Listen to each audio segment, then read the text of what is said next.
યુવા સંસ્કૃતિ charitable trust દ્વારા 1 જૂન 2025ના રોજ સુરતના પાસોદરામાં યોજાયો વડીલ વંદના 4 કાર્યક્રમ। આશીર્વાદ રૂપે ભવ્ય યજ્ઞ, લોક ડાયરો અને સંતોના પાવન આશીર્વાદ સાથે 3500થી વધુ વડીલોની સેવા। યુવા સંસ્કૃતિ ચેરિટેબલ ટ્રસ્ટ દ્વારા 1 જૂન 2025ના રવિવારના રોજ પાસોદરા ખાતે રાધા રમણ ફાર્મમાં ભવ્ય વડીલ વંદના 4 કાર્યક્રમનું આયોજન કરવામાં આવ્યું। એક ક્ષણ પણ ભક્તિ કહેવાય જ્યારે માણસ માણસને કામ આવે એવા સૂત્રવાક્ય સાથે સંચાલિત આ કાર્યક્રમમાં લગભગ 3500 વડીલોને સન્માન, સેવારૂપ ભાવ, ભોજન અને સાંસ્કૃતિક કાર્યક્રમોની ભેટ આપી દેવધારી પરંપરાનો જીવંત અનુભવ કરાયો છે। ભવ્ય આયોજન અને મૂલ્યવાન સહકાર આ ભવ્ય સેવા યજ્ઞમાં સુરત તેમજ સૌરાષ્ટ્રના અનેક ઉદ્યોગપતિ, સમાજ સેવકો અને હૃદય સંપન્ન દાતાઓએ અહમ ભૂમિકા ભજવી હતી। પવિત્ર સાનિધ્યમાં સત સમાગમ કાર્યક્રમને આધ્યાત્મિક ઊંચાઈ પર લાવનાર પવિત્ર સત્સંગ અને આશીર્વાદ માટે પરમ પૂજ્ય શેરીનાથજી બાપુ, ગોરક્ષનાથ આશ્રમ જુનાગઢ, પૂજ્ય મુરદાસ બાપુ, જયરામ બાપુ અને પદ્મશ્રી કનુભાઈ ટેલર અને સમાજના પ્રમુખ કાનજીભાઈ બાલાડાની ઉપસ્થિતિ રહી હતી। સંતોના આશીર્વાદ રૂપ પ્રવચનોથી સમગ્ર સભામાં ભક્તિભાવ પ્રવાહિત થયો છે। લોક ડાયરો અને મનોરંજન, વડીલોના મનની મોજ માટે આયોજિત લોક ડાયરામાં લોક ગાયિકા અલ્પાબેન પટેલના સૂર સંગીત અને હાસ્ય કલાકાર હિતેશભાઈ અંટાડાના રમૂજથી મંચ જીવંત બની ઉઠ્યું। કાર્યક્રમનું સંચાલન હાર્દિકભાઈ ચાંચડે કર્યું હતું।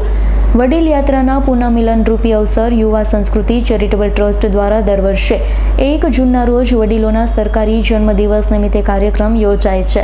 વડીલ યાત્રામાં જોડાયેલા વડીલોને ફરી એકવાર મળવાનો અવસર મળે તેવા ઉમદા ભાવથી યોજાતો કાર્યક્રમ સમાજમાં વડીલો પ્રત્યેના માન અને કરુણાને ઉજાગર કરે છે। સેવાના સિદ્ધાંતો પર આધારિત દાન સેવાના કાર્યક્રમમાં ભોજનાલય, રામજી મંદિર, યજ્ઞશાળાના વડીલોનો ઓટલો, ભૂમિ દાતાશ્રી તેમજ વિવિધ સહયોગી દાતાશ્રીઓએ લાખો રૂપિયાનું યોગદાન આપી સેવાને જીવન મંત્ર બનાવ્યું છે। અંતે એક ક્ષણ પણ ભક્તિ કહેવાય જ્યારે માણસ માણસને કામ આવે આવી ભાવનાને ઉત્કૃષ્ટ રીતે સાકાર કરતો વડીલ વંદના 4 કાર્યક્રમ યાદગાર બન્યો। સમાજમાં માનવીય મૂલ્યોની ફરીવાર ઝાંખી મળી। નમસ્કાર, યુવા સંસ્કૃતિ ચેરિટેબલ ટ્રસ્ટ અને હું અંકિત બુટાણી। અંકિતભાઈ, આજે કઈ રીતનું આયોજન છે કાર્યક્રમનું? આજે એમ કહું ને તો આ વડીલોનો મહાકુંભ છે। અમારે સૌરાષ્ટ્રની અંદર 1 જૂન એટલે કે સરકારી જન્મદિવસ કહેવાય। મોટા ભાગના વડીલોનો જન્મ તારીખ પહેલા અટકળે મારતા એટલે વર્ષનો વચલો દિવસ એટલે 1/6 જન્મ તારીખ હોય છે।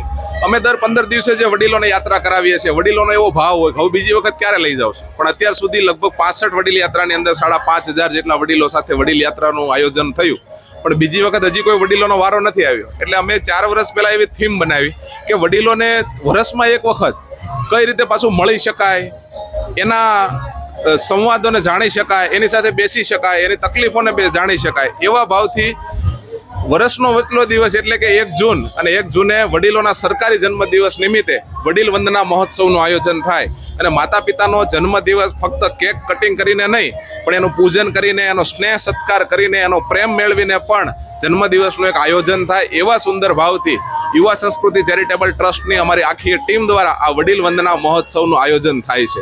અને આ 4થું વર્ષ છે અને અમારી વડીલ યાત્રાઓ થાય છે એને આ 6થું વર્ષ છે। આ 4થી વડીલ વંદના યાત્રા છે અને આજની આ વડીલ વંદના કાર્યક્રમ છે। અને આજના વડીલ વંદના કાર્યક્રમની અંદર જુનાગઢ ગોરક્ષનાથ આશ્રમથી પૂજ્ય શ્રી શેરનાથજી બાપુ પધારી રહ્યા છે। જહાંગીરપુરા રામમઢી સુરતથી મુરદાસજી બાપુ પધારી રહ્યા છે અને બગસરા આપાગીગા મંદિરથી જયરામ બાપુ પધારી રહ્યા છે। આવું સંતોના સાનિધ્યની અંદર આ વડીલોને સંતોના આશીર્વચન મળે। કોઈ વડીલો કદાચ જુનાગઢ જઈ શકે કે ન જઈ શકે, બગસરા આપાગીગા મંદિરે જઈ શકે કે ન જઈ શકે, અરે રામમઢીએ જઈ શકે કે ન જઈ શકે, પણ સંતોનું સાનિધ્ય અહીંયા હોય અને એ સંતોના દર્શનનો લાવો વડીલોને મળી શકે, જેવા યુવાનોને વડીલોના આશીર્વાદ મળી શકે એવા સુંદર મજાના ભાવથી આ વડીલ વંદના મહોત્સવનું આયોજન દર વર્ષે થાય છે। આયોજનનો મુખ્ય ઉદ્દેશ એ જ છે કે વડીલો સોસાયટીના ગેટે બેસતા હોય, નાના મોટા શાંતિ કુંજો હોય તો ત્યાં બેસતા હોય અને આ ગઢપણ છે ને, ગઢપણને પોતે દોયલું સમજતા હોય છે, પણ નહીં, ખરેખર આ પેઢીએ આ યુવાનોને કંઈક આપ્યું છે। સુરત શહેરની અંદર આવીને આપણે કંઈક આર્થિક રીતે સુખી સંપન્ન થયા છે, એની પાછળ જો કોઈનો એક મહત્વનો ફાળો હોય તો એ આપણા વડીલોનો છે। બસ આ વડીલો માટે જ એને માન સન્માન કઈ રીતે આપી શકાય આપણે એક દિવસ વડીલોની વંદના કરીએ પણ આખો વર્ષ જો વડીલોની વંદના થઈ જાય, ફક્ત વડીલોને રોજે ઘરમાંથી આપણે પગે લાગીને જતા થઈએ, વડીલોને આદર સત્કાર અને સ્નેહ આપતા થઈએ તો પણ વડીલો પોતાનું જીવન ખૂબ સારી રીતે જીવતા થતા હોય છે. આવનારી પેઢીની અંદર સંસ્કારોનું સિંચન કઈ રીતે થશે? આપણી જેવા યુવાનો, આપણી જેવા લોકો નિર્વ્યસની બનશે અને માવતરની કદર કરતા થશે ત્યારે જ આવનારી પેઢીને એવું મળશે કે આપણે પણ આપણા કદાચ બીજાના માવતરનો સ્નેહ સત્કાર કરી શકીએ કે ન કરી શકીએ પણ આપણે કમસે કમ આપણા માવતરની કેર કરીએ એવા ભાવથી જ આ કાર્યક્રમો યોજવામાં આવે છે. જિગ્નેશ ઢોલા, યુવા સંસ્કૃતિ ચેરિટેબલ ટ્રસ્ટમાં ખજાનચી તરીકે સેવા બજાવું છું.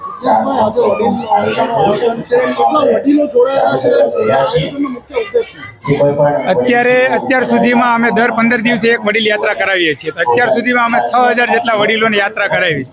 તો એમાંથી લગભગ 4000 વડીલો અત્યારે હાજર છે અને એમાંથી 500 વડીલો એવા હશે જેનો આજે ખરેખર જન્મદિવસ છે. તો અમારો ઉદ્દેશ એ છે કે આપણે બાળકોના જન્મદિવસ ઉજવીએ છીએ, આપણે એનિવર્સરી ઉજવીએ છીએ, પણ ક્યાંક ને ક્યાંક આ હરીફાઈ યુગમાં ફેશન અને વ્યસનની દુનિયામાં આપણે વડીલોનો જન્મદિવસ ઉજવવાનું ચૂકી જઈએ છીએ. ત્યારે અમે સમાજને એક સંદેશ આપવા માંગીએ છીએ કે વડીલો એટલે આપણો વડલો છે, આપણે એનો જ કેમ બર્થડે ચૂકી જઈએ છીએ. એટલે ખાસ કરીને વડીલોનો જન્મદિવસ ઉજવવા માટે અને પરિવારો એક થાય, બધા વડીલો એને ઉંમરનો સધિયારો મળે એ હેતુથી આ કાર્યક્રમનું આયોજન દર વર્ષે 1 જૂનના રોજ કરવામાં આવે છે. આ સિવાય નિરાધાર વડીલો કે જેમને સંતાનમાં દીકરા દીકરી નથી એવા વડીલોને અમે દત્તક લીધેલા છે. એવા વડીલોને દર મહિને અમે ભાડું પહોંચાડીએ છીએ, ભાડું ભરીએ છીએ એમને કરિયાણાની કીટ અને કોઈ બીમાર પડે તો એને આર્થિક રીતે સહાય કરી, મેડિકલ સહાય કરીને એને મદદ કરીએ છીએ. Bureau report S9 news Surat. અમારી તમામ માહિતીથી અપડેટ રહેવા માટે જોડાયેલા રહો S9 ન્યૂઝ સાથે.